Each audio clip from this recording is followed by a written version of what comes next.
ناظرین کرام السلام علیکم ورحمۃ اللہ تعالی وبرکاتہ۔ نبوت کے جھوٹے دعوے دار کے لیے وعید۔ ارشاد باری تعالی ہے ومن اظلم ممن افترى علی اللہ کذبا او قال اوحی الی ولم یوحى الیہ شیء۔ ترجمہ: اور اس سے بڑھ کر ظالم کون جو اللہ پر جھوٹ باندھے یا کہے میری طرف وحی کی گئی حالانکہ اس کی طرف کسی شے کی وحی نہیں بھیجی گئی۔ تفسیر سیرۃ الجنان میں ہے یہ آیت مسلمہ کذاب کے بارے میں نازل ہوئی ہے جس نے یمن کے علاقہ یمامہ میں نبوت کا جھوٹا دعویٰ کیا تھا۔ قبیلہ بنی حنیفہ کے چند لوگ اس کے فریب میں آ گئے تھے۔ یہ کذاب سیدنا ابو بکر صدیق رضی اللہ تعالیٰ عنہ کے زمانہ خلافت میں حضرت وحشی رضی اللہ تعالیٰ عنہ کے ہاتھ سے قتل ہوا اور اس کے بارے میں فرمایا کہ اس سے بڑھ کر ظالم کون جو اللہ تعالیٰ پر جھوٹ باندھے یا نبوت کا جھوٹا دعویٰ کرے اور کہے کہ میری طرف وحی کی گئی حالانکہ اس کی طرف کسی شے کی وحی نہیں بھیجی گئی۔ یہ آیت صراحت کے ساتھ مرزا قادیانی کا بھی رد کرتی ہے کیونکہ وہ بھی اس کا مدعی تھا۔ اعلیٰ حضرت امام احمد رضا رحمۃ اللہ تعالیٰ علیہ فرماتے ہیں مسلمان ہمیشہ یہ بات ذہن نشین رکھے کہ حضرت انبیاء کرام علیہ السلام کبیرہ گناہوں سے متعلقاً اور گناہ صغیرہ کے عمدن ارتکاب و ہر ایسے امر سے جو مخلوق کے لیے باعث نفرت ہوں اور مخلوق خدا ان کے باعث ان سے دور بھاگے، نیز ایسے افعال جو وجاہت و مروت اور معزز لوگوں کی شان و مرتبہ کے خلاف ہیں قبل نبوت اور بعد نبوت بالاجماع معصوم ہیں۔ انبیاء علیہ السلام اپنی اپنی قبروں میں اسی طرح حقیقی حیات کے ساتھ زندہ ہیں جیسے دنیا میں تھے۔ یہ کھاتے پیتے اور جہاں چاہے آتے جاتے ہیں۔ وعدہ الہی پورا ہونے کے لیے ایک لمحے کو ان پر موت طاری ہوئی، پھر بدستور زندہ ہو گئے۔ ان کی زندگی شہداء کی زندگی سے بہت ارفع و اعلیٰ ہے، اسی لیے شہید کا ترکہ تقسیم ہوگا اور اس کی بیوی عدت کے بعد نکاح کر سکتی ہے، جبکہ انبیاء کرام علیہ السلام کے ہاں ایسا نہیں ہے، نہ ان کا ترکہ تقسیم ہوگا اور نہ ان کی زوجہ کسی سے نکاح کر سکتی ہے۔ رسول اللہ صلی اللہ علیہ وآلہ وسلم نے ارشاد فرمایا انبیاء کرام علیہ السلام اپنی قبروں میں زندہ ہیں اور ان میں نماز پڑھتے ہیں، اور فرمایا مجھ پر جمعہ کے دن درود زیادہ پڑھو کیونکہ یہ حاضری کا دن ہے جس میں فرشتے حاضر ہوتے ہیں، اور مجھ پر کوئی درود نہیں پڑھتا مگر اس کا درود مجھ پر پیش ہوتا ہے حتیٰ کہ اس سے فارغ ہو جائے۔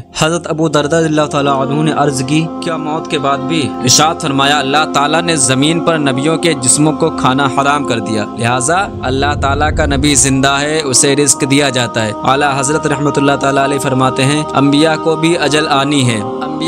اجل آنی ہے مگر ایسے کی فقط آنی ہے، پھر اسی آن کے بعد ان کی حیات مثل سابق وہی جسمانی ہے۔ درجات انبیاء و مرسلین علیہ السلام کے درجات مختلف ہیں، ان میں بعض کو بعض پر فضیلت حاصل ہوئی، چنانچہ ارشاد باری تعالیٰ ہے تلک الرسل فضلنا بعضهم علی بعض منهم من کلم اللہ ورفع بعضهم درجات وآتینا عیسی ابن مریم البینات وأیدناہ بروح القدس۔ یہ رسول ہیں، ہم نے ان میں ایک کو دوسرے پر فضیلت عطا فرمائی، ان میں سے کسی سے اللہ نے کلام فرمایا اور کوئی وہ ہے جسے سب پر درج و بلندی عطا فرمائی، اور ہم نے مریم کے بیٹے عیسیٰ کو کھلی نشانیاں دی اور پاکیزہ روح سے اس کی مدد کی، اور ارشاد فرمایا وَلَقَدْ فَضَّلْنَا بَعْضَ النَّبِيِّينَ عَلَى بَعْضٍ وَآتَيْنَا دَاوُودَ زَبُورًا۔ ترجمہ: اور بے شک ہم نے نبیوں میں ایک کو دوسرے پر فضیلت عطا فرمائی اور ہم نے داؤد کو زبور عطا فرمائی۔ درجات میں ان کی ترتیب یہ ہے کہ سب سے افضل و اعلیٰ ہمارے آقا مولا سید المرسلین صلی اللہ علیہ وآلہ وسلم ہیں، آپ کے بعد سب سے بڑا مرتبہ حضرت ابراہیم خلیل اللہ علیہ السلام کا ہے، پھر حضرت موسیٰ علیہ السلام، پھر حضرت عیسیٰ علیہ السلام اور حضرت نوح علیہ السلام کا ہے۔ ان حضرات کو بطور خاص اولو العزم